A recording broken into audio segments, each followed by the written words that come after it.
So I can sort of quickly buzz through a little bit of the history of Yankee, which I think might be helpful as a backdrop for those who haven't heard it. And then within that context, I can talk about what I was doing in my career as starting off as a candle maker and making my way up to a senior vice president for the supply chain, and challenges that we faced and all of that. And I did have a chance to see the questions that the team has submitted, and I think they're really great thought starters, and we can spend a whole bunch of time on that if you'd like as well. So let me, all right, and I will, I'll just hit that. And I would say, as we're going through, I would appreciate any questions that the team might have, as we're going through it. So please stop me at any point if you have questions, and or if you want me to go in a different direction. So I'm going to talk a little bit about the history of Yankee very quickly. So since most of you have seen this, I'll buzz through it very, very quickly. But Yankee was started back in 1969. It was actually a teenager who was trying to figure out what to give his mom for Christmas. He made a candle. A neighbor came over, saw it, liked it, offered to buy it from him. He took the proceeds, bought more wax and wick and things like that, made 2 more candles, gave one to his mom, and then basically the other one he sold, and that was the birth of Yankee. So I think he was 16 or 17 years old at the time when he started it. So it's a pretty phenomenal story. The company began to grow, and Mike moved the operation into an old mill in Holyoke, Massachusetts, down on Dwight Street, where it grew for approximately 14 years. When the company outgrew that space, Mike found a spot up in South Deerfield, where the headquarters and the flagship store and some of the operations are located today, and we moved in there. And that's when I started, was way back in 1983, which seems like an eternity ago. The growth was pretty rapid, and we ended up outgrowing the Deerfield flagship store location space by 1994. We actually ran out of space way before that, but moved manufacturing and distribution and really all of the operations ex retail into the Whately manufacturing site, where we were all together through about 2000. And at that point, we had to move some of the operations out and basically create just a manufacturing site in Whately. While all of that was happening, Mike decided to sell the company in 1998. So we went from a sort of a sole proprietor, paternalistic leader to a private equity group. So it was a real shock to the system, the changes that came. But the idea was that they saw a lot of potential for growth within the brand and a lot of expansion opportunities. So it was actually a lot of fun, and they really fueled the early growth. A year after they acquired us, they took us public. So we became a publicly traded company on the New York Stock Exchange. And again, that was another total shock to the system, way different than what we had become accustomed to. But again, fueling the growth. So the catalog and the internet business was launched in the early 2000s. Seems hard to believe that anybody in this day and age wouldn't have had an internet business at least, but it was really very, very small in those days, and it was literally catalog. We launched a European operation in 2002, and that was basically a distribution center in Bristol, England, and a small sort of sales group, and that became a pretty big growth opportunity for us as well. Madison Dearborn Partners, another private equity firm, saw us as undervalued in the marketplace in the mid 2000s, and basically took us private again. So we didn't ever have really a big, I think it's called a float in the market, with lots of shares available to be traded. We were held primarily by some big institutional players, and there just wasn't a lot of movement with the stock. So it just hovered between, 15 and 18 bucks forever. And they thought they could take it private, fuel the growth again, and obviously create a whole bunch of value. So big focus on retail. So we had at our peak, I think, I'm still saying our, but at peak it was 550 probably stores in the chain, and obviously there's been a pretty big change in the retail landscape, especially with bricks and mortar, that the companies had to deal with people basically wanting to shop more online or in mass channels. Madison Dearborn held on to us for about 6 years, a little over 6 years, and then sold us to a company by the name of Jarden. And Jarden was, I think they thought of themselves as sort of operators, but they were really more of a holding company. And I think they had something like 100 different brands and companies in their portfolio. And they basically let us operate as a standalone unit with some tweaks that came with that, some reductions in overhead and things like that. But again, they saw opportunities for us to continue to grow in the international space, saw a lot of white space on the West Coast, and thought that we would fit in nicely with their portfolio. So up until this point, nothing really felt a lot different, except different ownership groups. We had some changes at CEOs and at some of the senior and executive levels, but it was a standalone company trying to grow as quickly as we could.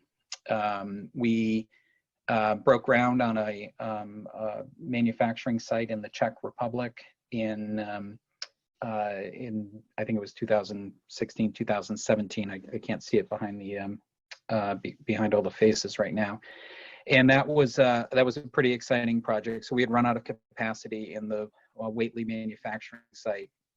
It's very expensive to ship big, heavy glass jars from Whately, Mass to Europe. So we thought if we needed more capacity and we needed to expand, we should put the capacity where the demand was, which was in Europe, and the best place for us after a lot of homework was the Czech Republic. So we built about a 350,000 square foot manufacturing and distribution center, which was that was my project. Had an absolute blast with it, and it's state of the art, really nice operation, running very well.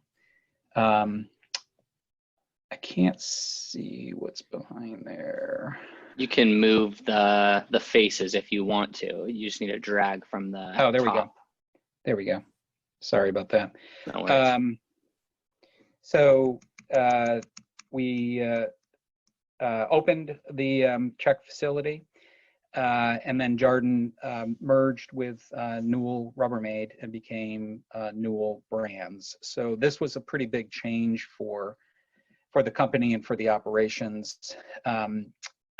Newell is an operator, so they treated all of the companies that they held more as divisions versus standalone units. So there was a lot of centralization that was occurring around marketing efforts and IT, you would expect, HR, and then a lot of shared best practices in and amongst the company. So that was a pretty big change for us and for everybody to figure out.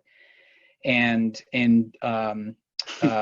I announced my retirement in 2019. It took actually 18 months for it to finally come to be, but I'm now retired. So I still talk about we when I think about Yankee, because it's been such an important part of my life. But basically, it's more they now than we. So as you can see, over this roughly 35-year period, 36 years with me.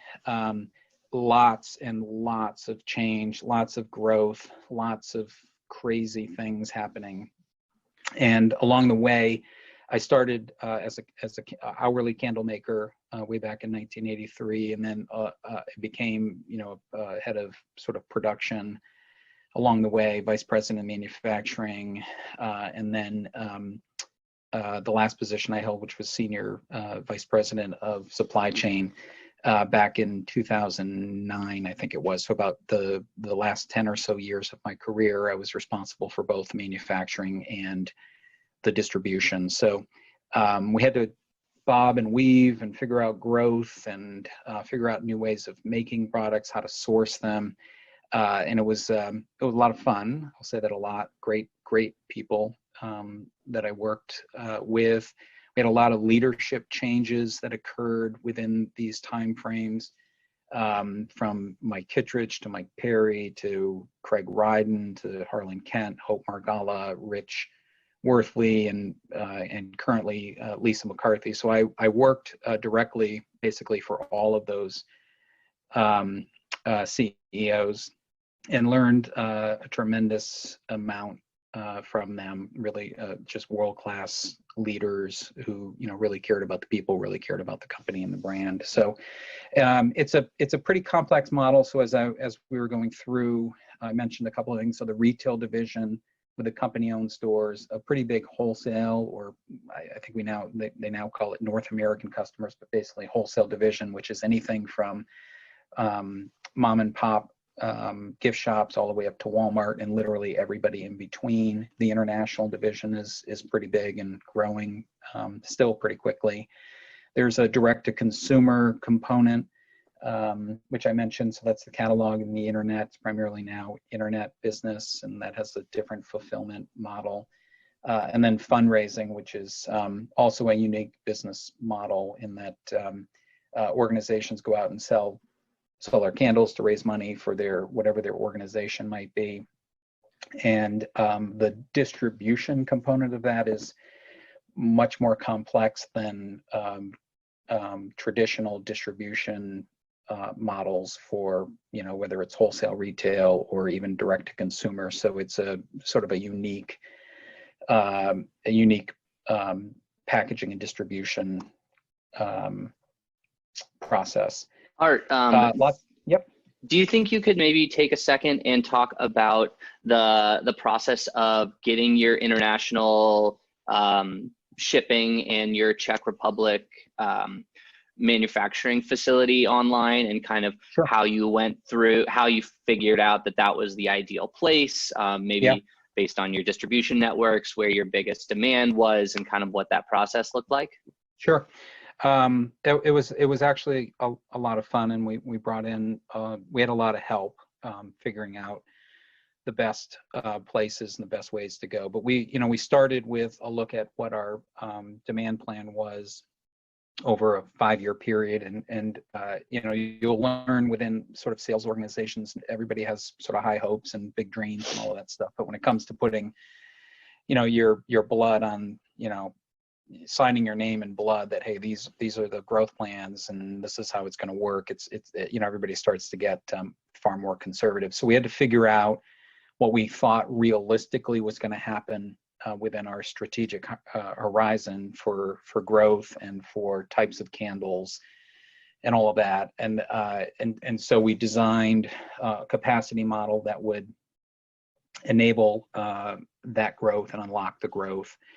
And it was primarily focused around jar candles. We had other types of products, but really it was jar capacity that we needed. And we figured out, roughly how many lines we thought we would need over, call it a 5-year period of time. And then we went from one extreme of let's completely reinvent the operation and go to all, brand new best practices.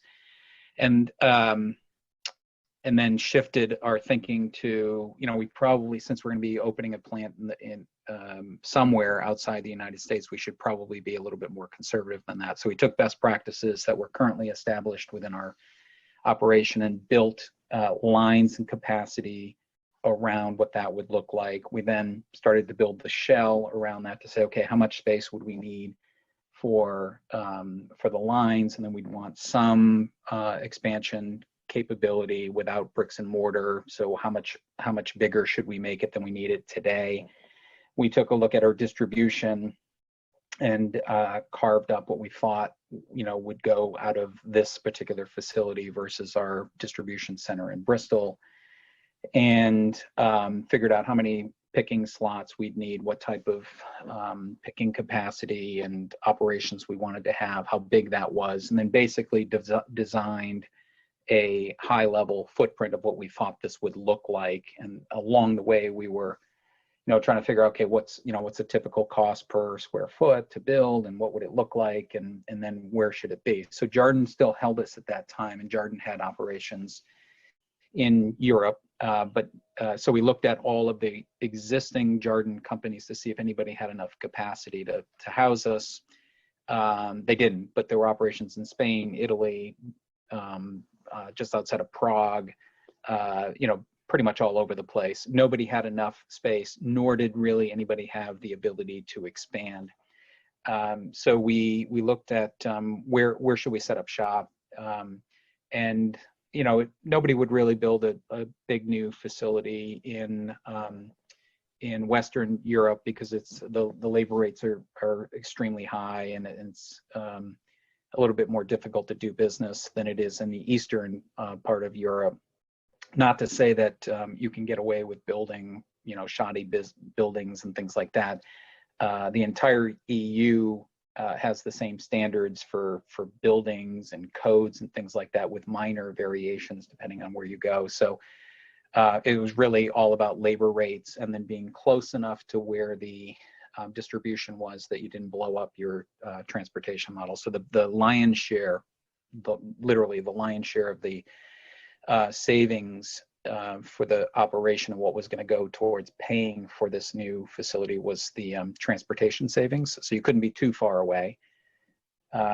We very briefly looked at should we be in Asia, and in Europe actually they really looked down sort of their noses at Asian products. More so than in the U.S. So if you had a high quality, perceived high quality branded product, and it said made in China, people sort of had a problem with that. So we knew we had to be somewhere in Europe. So went through a pretty big process, evaluated literally over 100 sites across Europe, narrowed it down through this funnel process to 4 sites in Poland and the Czech Republic, and there were great sites in both places. And because Jarden had operations in Prague already, it made sense to just basically put our operation there as well. There was thinking that we could have shared services and things like that. So so that was how we sort of selected it, figured out how big it needed to be, developed our budgets, went through selection process on who's going to, and bidding process. So who do we want to partner with? How is this going to work?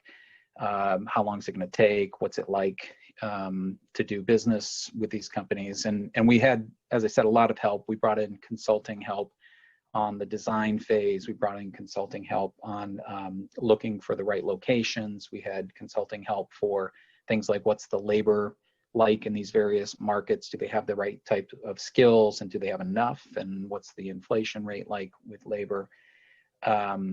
There's all kinds of regulatory compliance type things, so we needed help with that.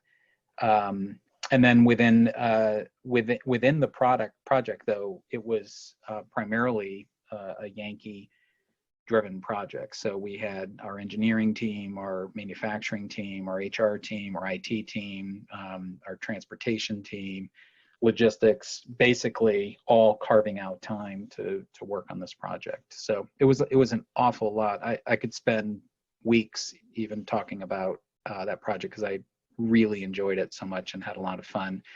Early on, we had somebody in our manufacturing operations who was one of our high potential leaders, who raised his hand and said, I'd like to go to Czech and run this facility.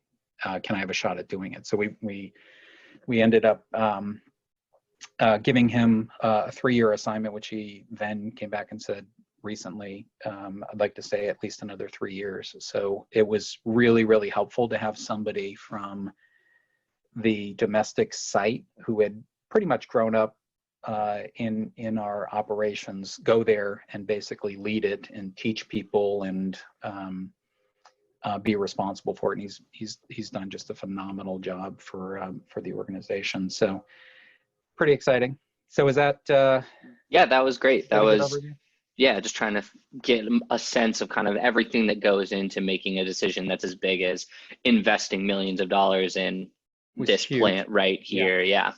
Yeah, it was about $52 million project. And you need to be really careful with the projects of this scale. So initially the thinking was, oh, what if we had to put one line somewhere? What would it look like? How much would it cost? And I think we said, well, a line is, $5 million.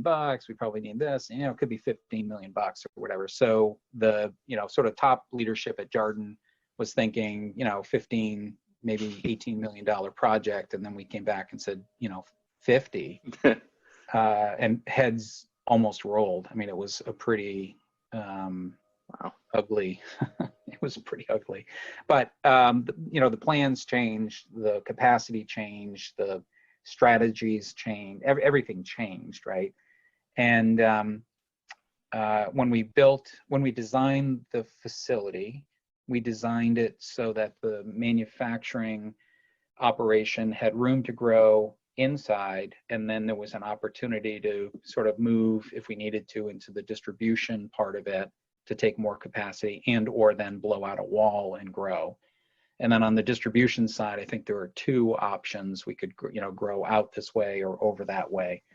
And when we spec'd out the land, bought enough land for a building that would be twice that size, so call it 600,000 square feet or a little bigger, and had an option to get even more land next to it so that if it continued to grow even bigger than that, we wouldn't become landlocked. So it was just amazingly complex and lots of fun trying to put together the big jigsaw puzzle. Mm-hmm. Okay, so lots of different brands within the company. So this is going sort of towards complexity.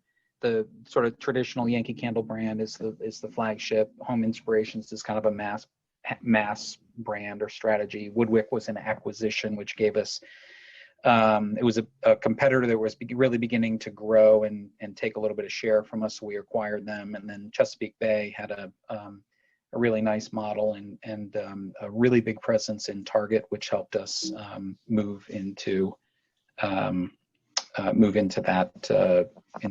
that channel.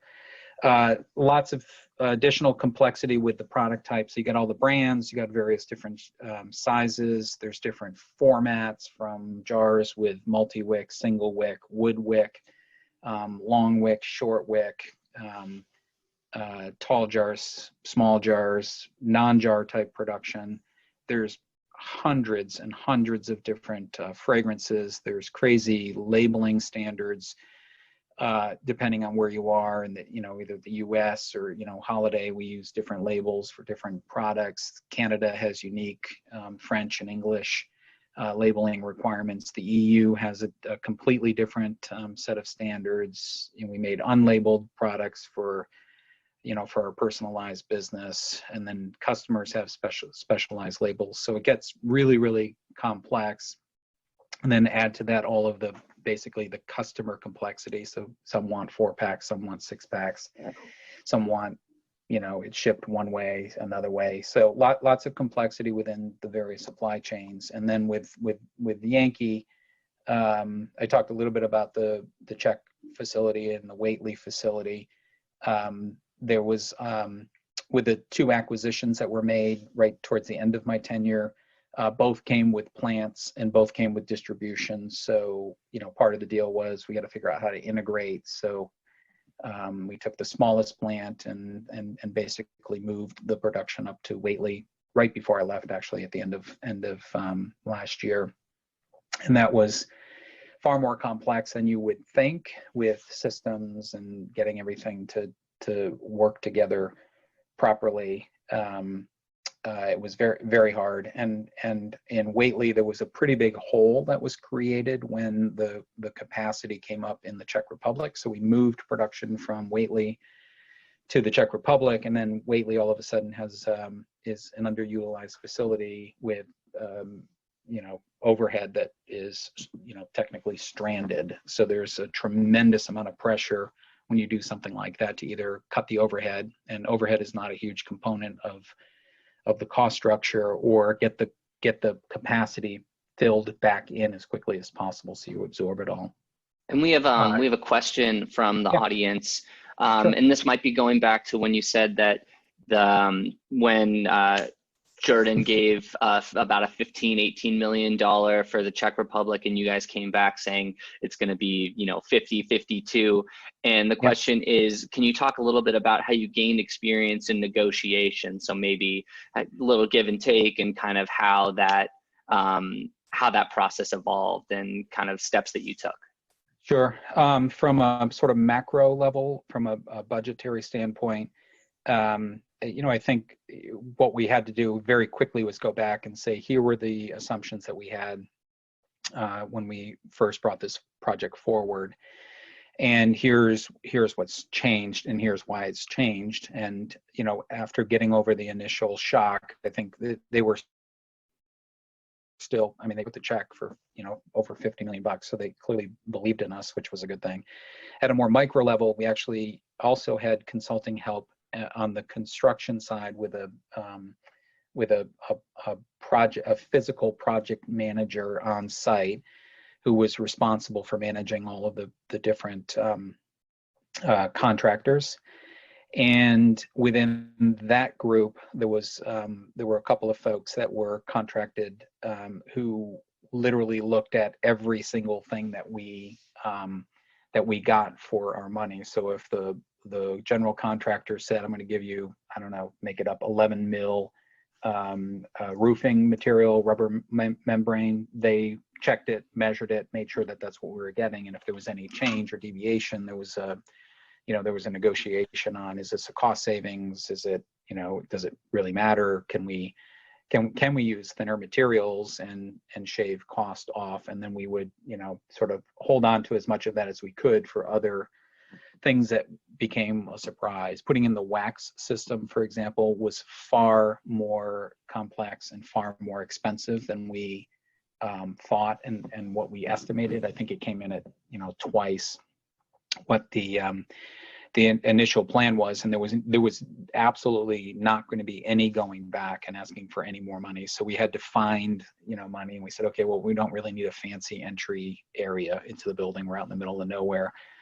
Do we really need this expensive tile, or can we go with something less? So there's a tremendous amount of give and take that occurs, and in that process, and we had weekly meetings with all of we set up what we called tracks for the various the various components of the project. So you had the whole general contractor piece, which was one big track, but then you had manufacturing, you had planning, you had quality, HR, IT, logistics, etc. And each one of those tracks had a leader who was responsible for managing the budgets within his or her area of responsibility, and reporting out every week on exactly where we were on our spend, and if we were unfavorable, why, and what we were doing to make it up. So there's always an expectation that you're going to figure out how to make it up. And if you were favorable, that's good. We'll put that in the kitty, and either we're going to kick it back at the end, or maybe we will put in the more fancy entryway, things like that. Awesome. And then just real quick, if you had any advice for recent MBAs, or even just recent graduates out of college, about kind of where maybe you see people lacking in those negotiation skills, and kind of steps that they're maybe missing that would really help in those kind of negotiations. Yeah, I think the key would be make sure, and I have a sort of a summary of different sorts of recommendations and stuff and advice that I can give everybody of things that I learned the hard way, most times the hard way along the way. And I think that what I would recommend for everybody is whatever area you decide to sort of specialize in or focus on, make sure that you become a subject matter expert, but never assume you know everything, right? Always be open to, hey, if I did this a little differently, what might it look like? Do I have different options? Can I use a different material, et cetera? But but make sure that you learn everything you possibly can about whatever area it is that you control, so that you can answer intelligently any questions that might come up. So I think that's critical. And I would say that early in my career, it was after Mike sold the company to Forceman Little, so way back in the late 90s. We had a pretty significant budget issue at a company level shortly after that. And we had what we called the weekend from hell, which was, every budget holder came in over the weekend and had to, basically walk through his or her budget with the person from the private equity firm who was managing the overall project. And she was brilliant, but evil at this, she was just brilliant and evil. So I went into that meeting thinking, well, I know my area pretty well, and I can answer, whatever. And literally the first question she asked me, I couldn't answer. And I don't know if I froze or what, but it went downhill from there. And, I almost got fired as a result. But there were other people that were in far worse shape. So I think they focused in other areas, thank God. But so you just want to really make sure that you know your stuff, know your area, and take the time to really learn it. Spend the time with the folks that are the true experts that are doing the work, on the floor, or if you're in purchasing, go out and see the vendors, meet them, find out what the issues are, why we have complexity, what we can do to reduce it. And then don't be afraid to share that out. Perfect. Okay. Yeah, thank you. Just run through a little bit more on the network, lots of distribution happening. So again, more complexity. So, main distribution center in Massachusetts, each of the acquisitions came with distribution centers. One of them we closed. We had some specialized distribution out of Columbus for the direct to consumer piece, which is an individual unit shipping. So it's a little bit different than shipping cases. We used third-party logistics, or 3PLs, for specialized shipping. So on the fundraising that I mentioned earlier, that there was a company that had been in that business for over 20 years who did a really great job. We ended up insourcing it because we felt we could handle it. We needed to absorb some costs, but so we worked through 3PL networks. And then, when you think about issues facing any supply chain, and we'll talk a little bit about Corona in a second, but for Yankee in particular, it's a seasonal business, it's sort of fashion oriented. So there's short life cycles for a lot of products. There's a lot of standard stuff that's been in the sort of staples, but there's a lot of stuff that's sort of in and out. Changing the customer requirements, changing all the time. You think about the Amazon effect. Everybody expects everything in 2 days or less now. There's a constant need and hunger for innovation, which adds complexity to the supply chain. You got priorities all over the place.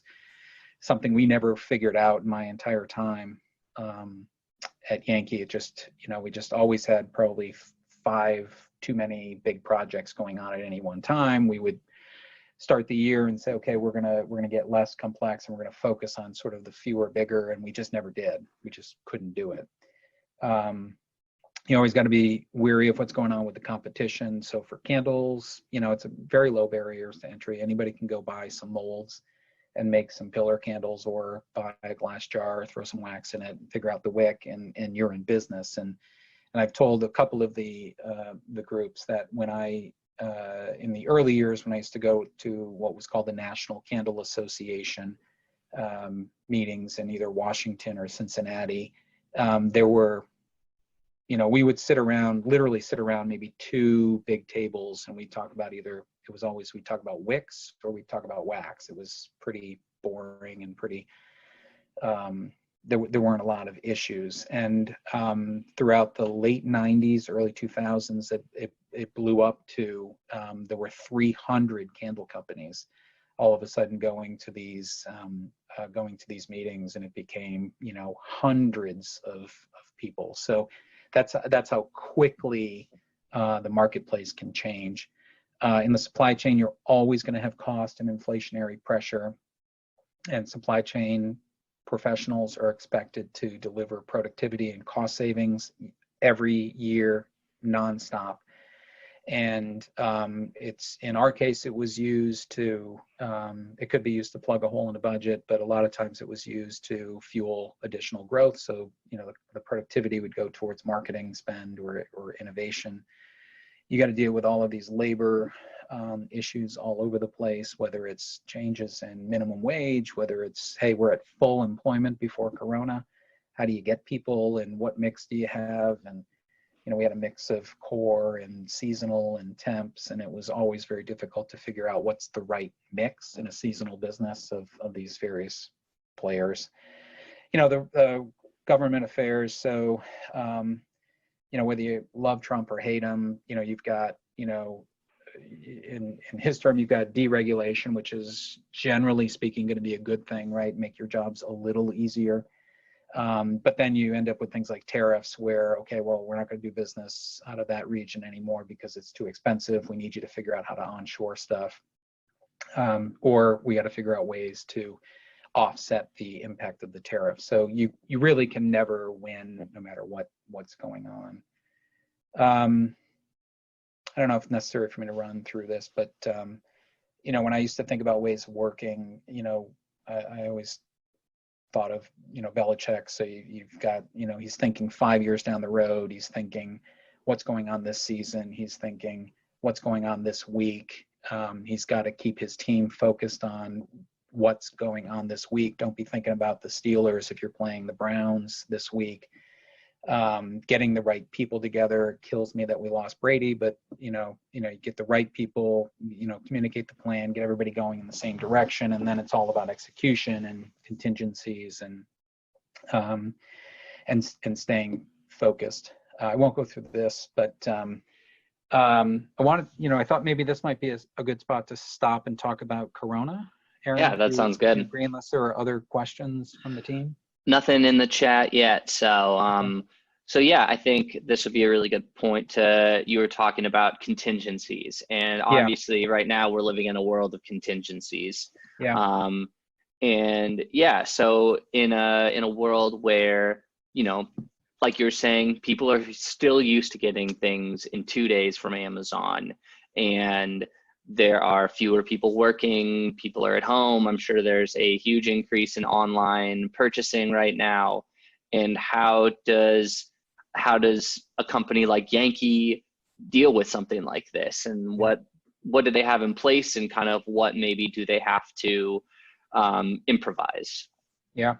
So I would say, I don't know if I was lucky or good, but I got out, 6 weeks before all of this stuff just came crashing down around everybody. So I sort of missed the excitement and the thrill and working with the teams, but I'm glad I'm not dealing with this nightmare right now. But I have stayed pretty close with a lot of my friends at Yankee and sort of what's going on at Newell and how are people working through all of this. So this, I would say, it's unprecedented for, I think, anybody who's alive today. I just can't think of anything that I ever had to deal with that compares with shutting down the entire economy. I mean, it's just mind-boggling, what this has done and what we've had to do to, as a not just the country, but the world to sort of react to it. So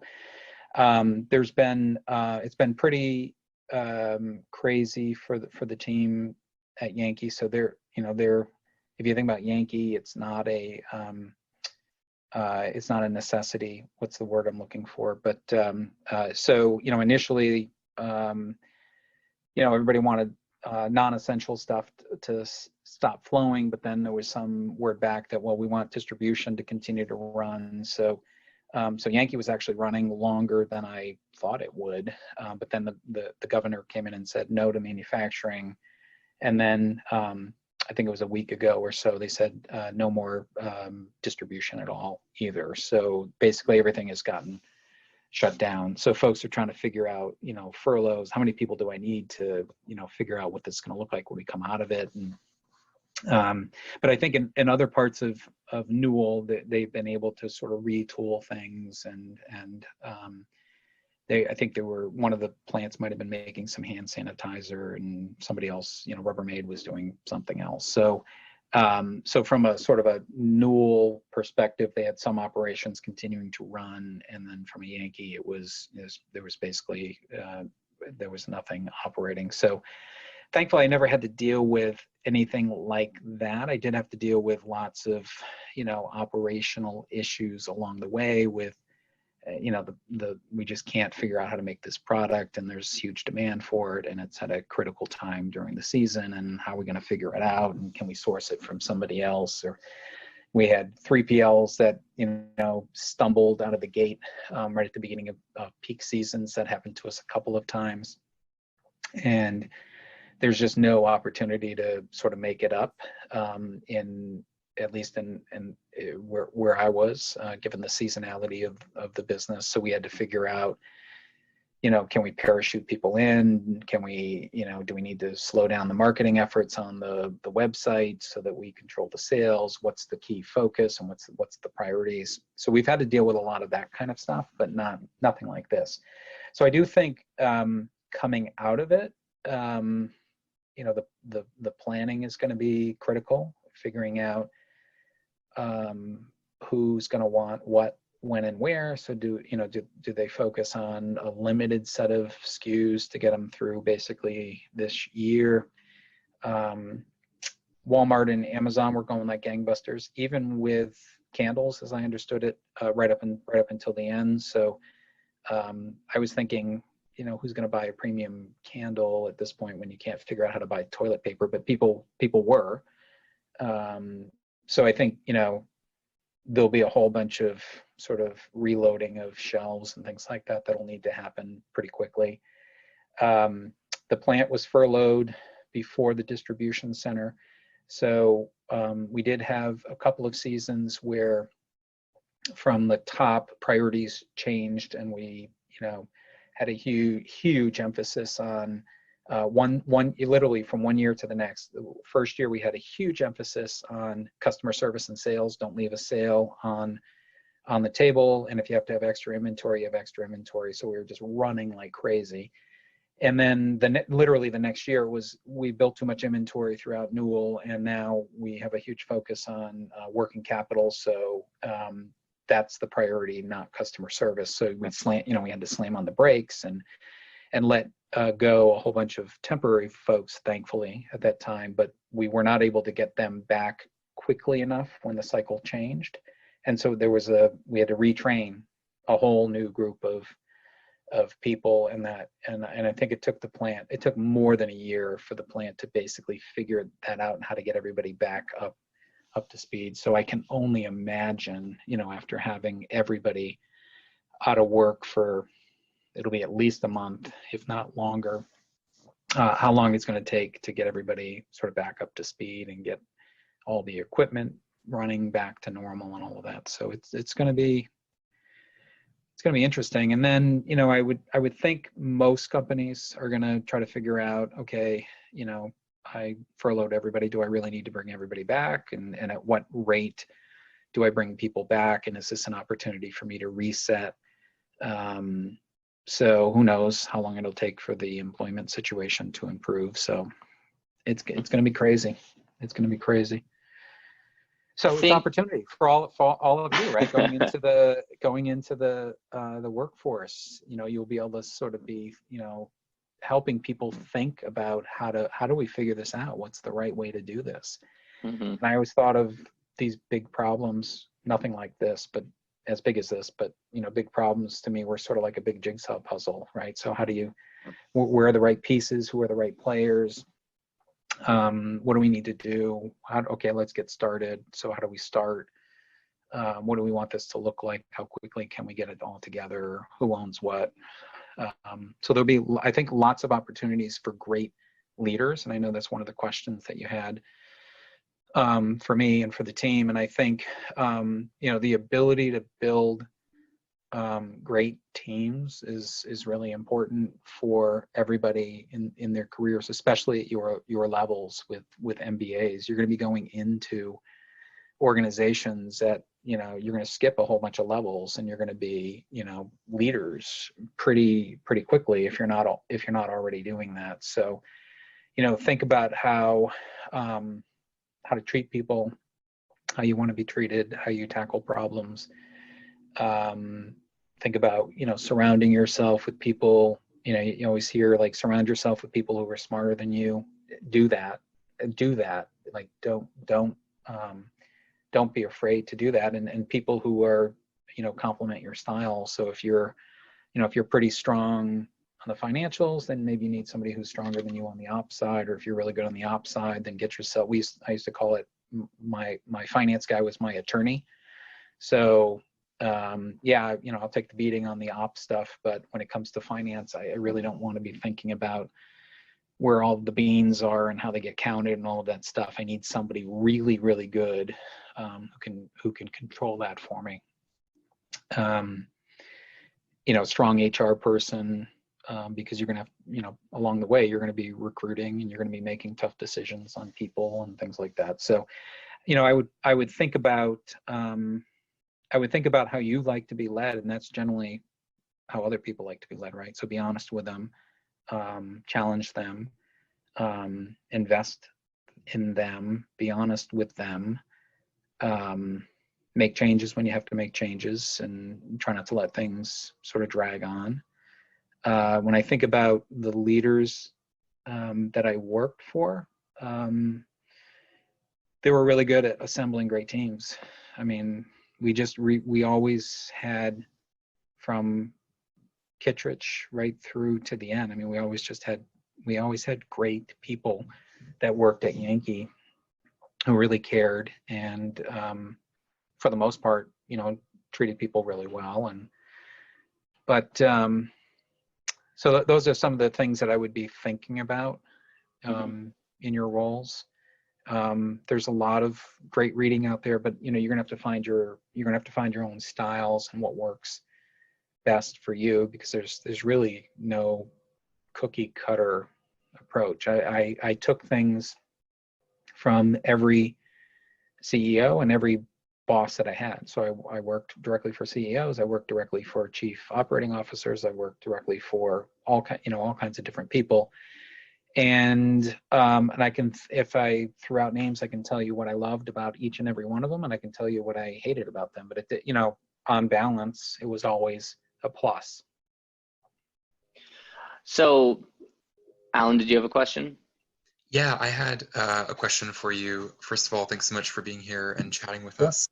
I'm curious, how might we best meaningfully offer value and help to people that we're reaching out to? So imagining yourself in your role of SVP of supply chain ops at Yankee Candle, what kind of communication from someone, like us who's about to graduate from an MBA program would you have loved to receive? Yeah, well, I think being graduates here shortly, you're gonna be closest to the whatever's been most recent best practices and different learnings, right, from school. So you've been studying things that maybe have to do with Amazon or Walmart and strategies and things like that. Whereas when I went back to school in the early 2000s, so I started with Yankee right out of high school, and then it was after Mike Kay sold the company that I realized I better have a degree to go with the experience, or I'm going to be in trouble, and I would have been. At that time, I was reading Jim Collins, so Good to Great, Built to Last, and great timeless principles. But I went back and read, I think it was Good to Great. I sort of thumbed through it and I thought, wow, these companies just seem so old now.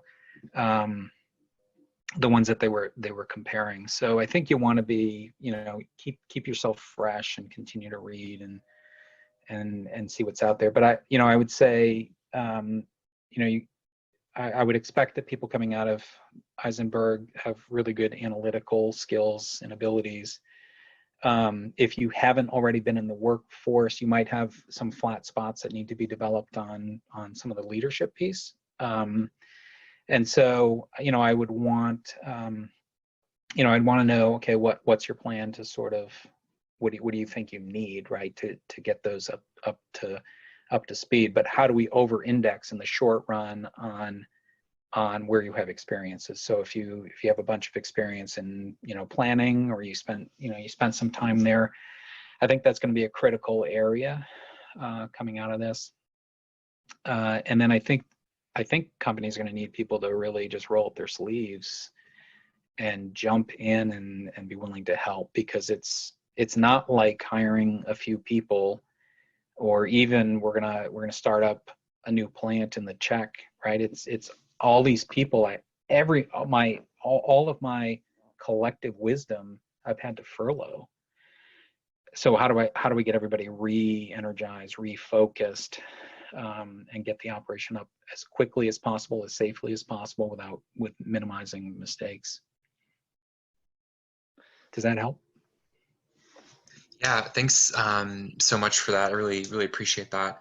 Kind of related to that question of being able to offer value or help to companies, I'm curious what your approach might be on how we can figure out like insider type problems to be able to really meaningfully help out companies before we're even there, as employees are really on their radar. So, recommendations around research or particular people to connect with or otherwise.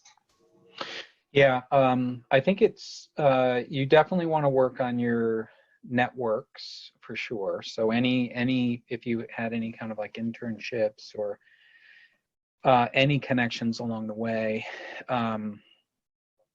then you'll want to reach out to those folks right away and say, hey, I'm going to be available, and I think I can provide some value. I'm pretty strong analytically, or I'm pretty strong on the leadership side, or boy, I worked on this project, and I think I can help you on the planning side, and really start working them very quickly, because I think folks are going to be competing with people that were just furloughed through really no fault of their own, right? I mean, it was just somebody turned the light switch off on the economy, and everybody had to basically furlough folks. So I think it'll be challenging, but I would say just begin to reach out sooner rather than later, and really try to, if you really have an area where you're really strong, and everybody does, I would try to over-index on that.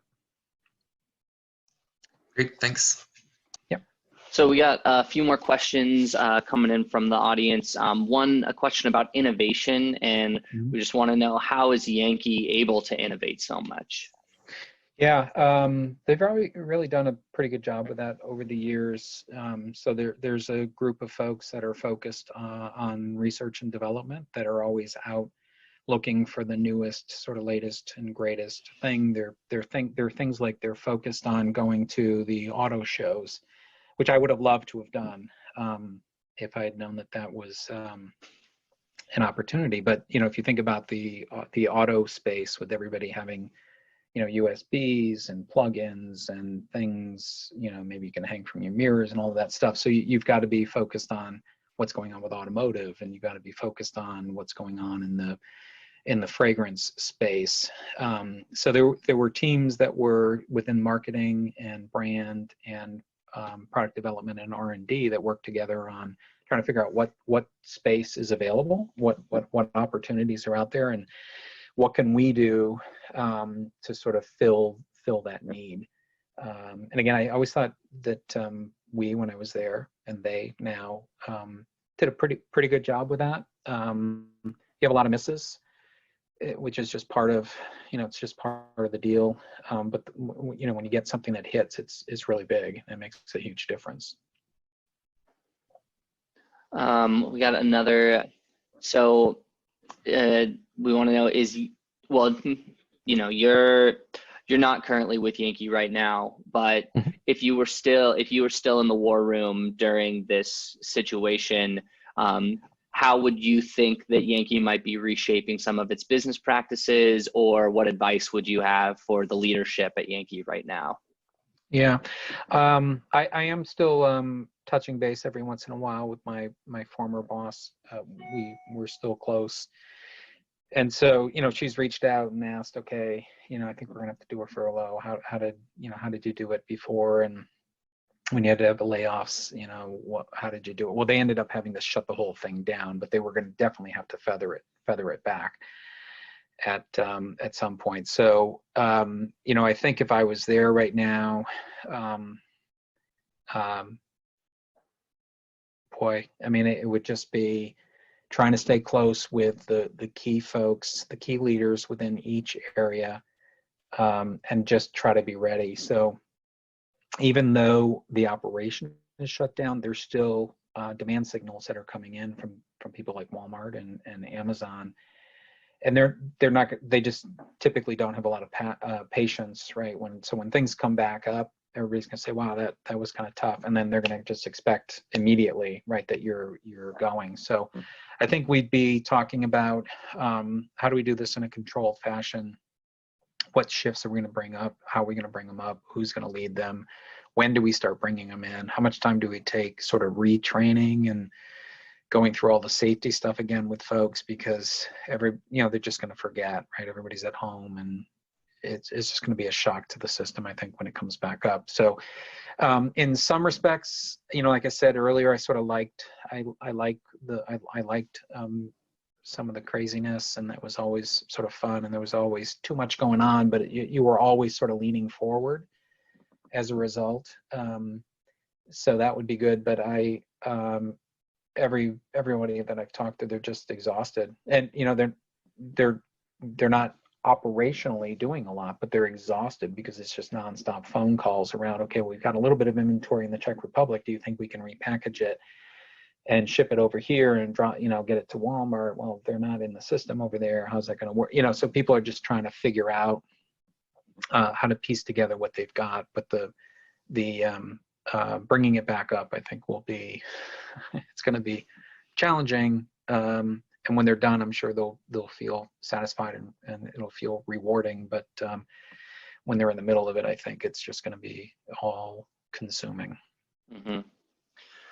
Well, we are running out of time, but I did want to finish with one of the last questions. And you said, one of the most important things that we can do is to stay up to date and, keep reading books. And if there are any books that have had, a great impact on your approach to your work and your career, anything that you've read recently, if you wouldn't mind sharing a couple of recommendations, because we could all probably stand to, get off our phones and our computers a little bit.